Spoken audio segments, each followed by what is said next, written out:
Today I was tagged in a video by Cristie from Meeting Wellness, and what we're doing is a recipe relay, and we are making meatloaf. So Cristie made the basic recipe and tagged me to add another ingredient.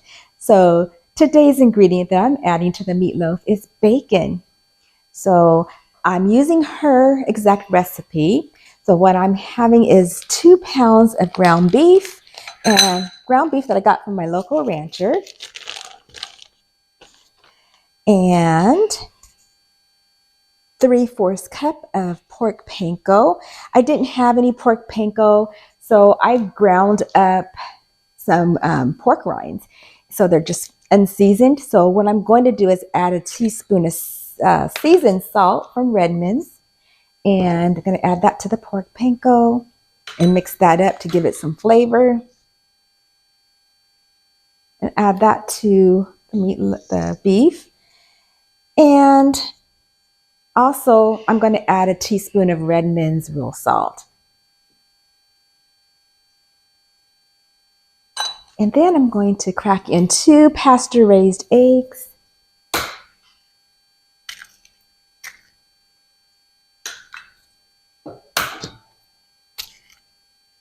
And then I'm going to mix it all up real well with my hands.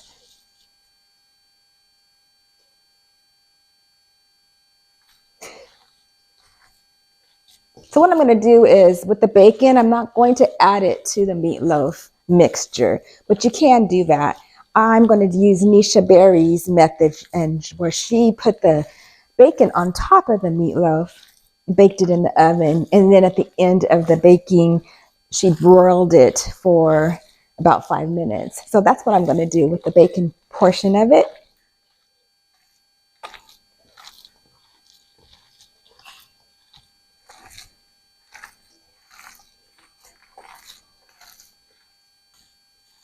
This is my first time making meatloaf, carnivore style.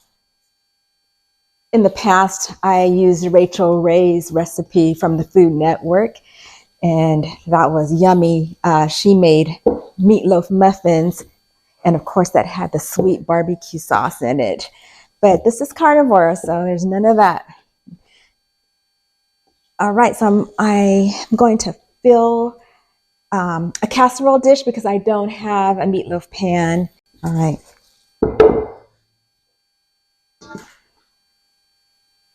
Just going to press it into the pan real well so there's no pockets on the edges.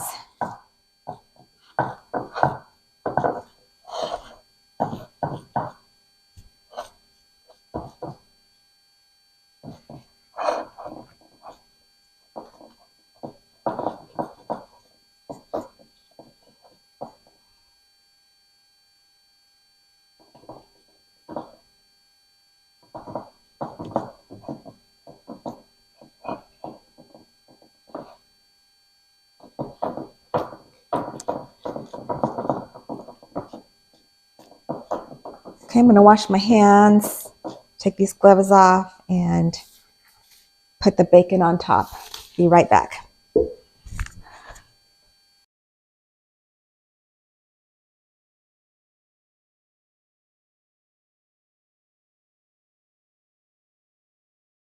Okay, so now I'm going to top the meatloaf with bacon, and I have sugar-free uncured bacon that I got from Sprouts. So I'm just going to layer the bacon on top of the meatloaf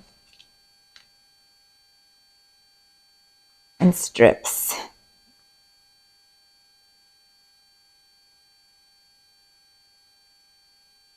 And this will add a nice extra flavor to kick it up a notch.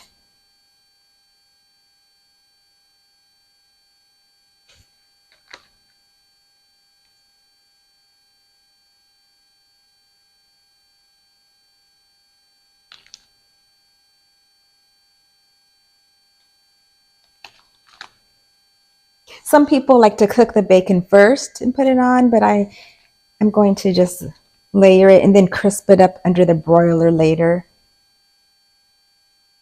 Okay.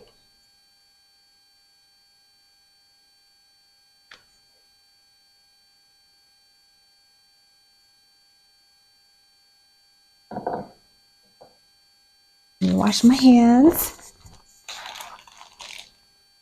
Okay, and now I have my oven preheated at 350 degrees, and we're going to pop this in the oven and let it bake for 55 minutes.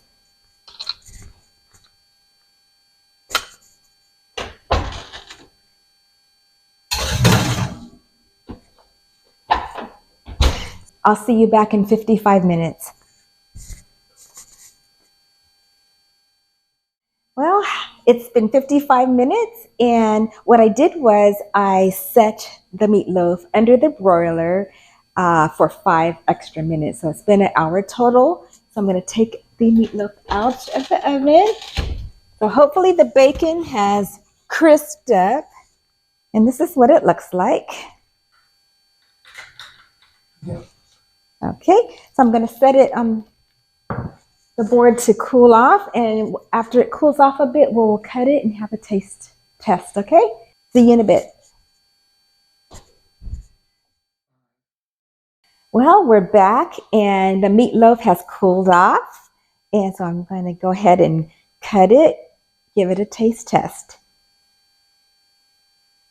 Now, there's a lot of oil that's on the perimeter of the meatloaf, but that's okay because once we cut it, it should not, the oil should not be all over.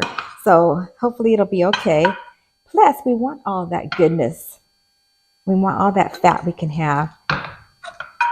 So I cut them into squares and see if I can get it out.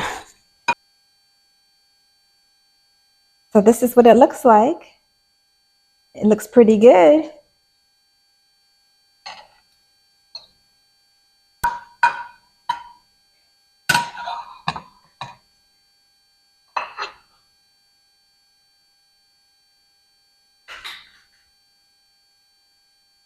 So I'm going to go ahead and have a taste test.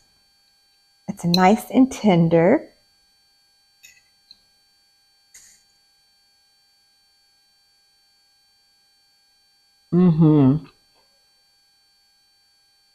This is absolutely delicious. The bacon really kicks it over the top. I mean, it just gives it this wonderful flavor. Wow. So now I'm going to pass the baton on to Erin at Better Brewing Living.